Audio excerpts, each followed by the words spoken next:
Because this kit involves the use of acid and a small scratch tone, I've got some latex gloves on. Let's see what's in the kit. We have the various solutions that we'll need, possibly to test for platinum, 22 karat gold, 18 karat gold, 14 karat gold, and even 10 karat gold, and should it ever be necessary, silver. Here's some easy to use instructions, but today of course we'll be using the video. The stone, basically a black slate stone, slightly coarse, not completely unlike a knife sharpening stone. Because we have a variety of acids to use, we won't be needing the little testing needles shown here.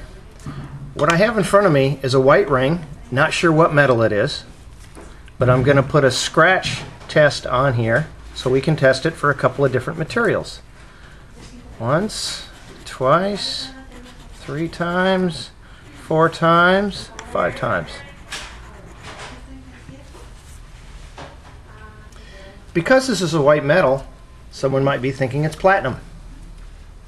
So we'll get the platinum solution out. Carefully take the cap off. Just put a drop on one of the traces. And we'll see what the reaction's like. Cap back on. And we can see that trace dissolved, so we know it's not platinum. Let's see if, because of its color, I know it won't be 22 karat gold. There is no 22 karat white gold. Let's see if it might be 18 karat gold.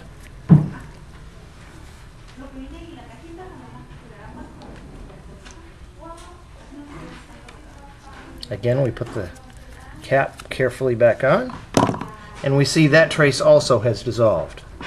Next, let's see if it might be 14 karat gold.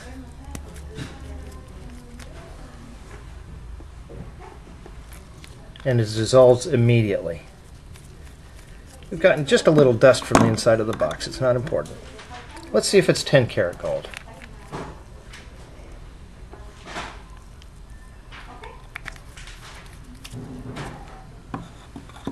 And we'll give it a couple of minutes. And we can see now that that trace also has dissolved. Our conclusion, this ring is not gold, not platinum. Okay, I've done a couple of other tests, and I'm just going to clean up my area a little bit on the stone with a 22 karat solution. And I'm just going to put a drop or two out. And again, with the gloves and a paper towel, I'm just going to clean up my working area here a little bit. And there'll be a brief delay while I wait for the acid to dry off, maybe even give the stone a quick rinse. Once again, I've got a ring. I'm not sure what it is. I can tell it's yellow, but I don't know if it's plated, or if it's gold, or if it's brass.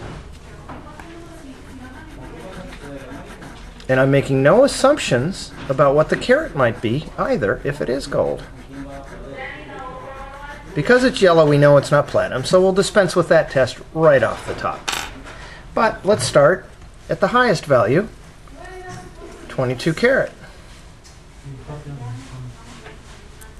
Immediately dissolved. It's not 22 karat, it's lower. Let's see about 18 karat. Disappeared immediately. Now you can see I almost made the mistake of getting into the other scratch next to it, so I gotta be just a little careful with the handling here. I'm gonna get the drop right on the spot. Let's see if it's 14 karat. Again, got an immediate dissolve. Let's see about 10 karat. Oops. Okay. Even though those acids accidentally mixed just a little bit, we can see that line isn't really looking to dissolve. But I'm going to retest. When in doubt, check again.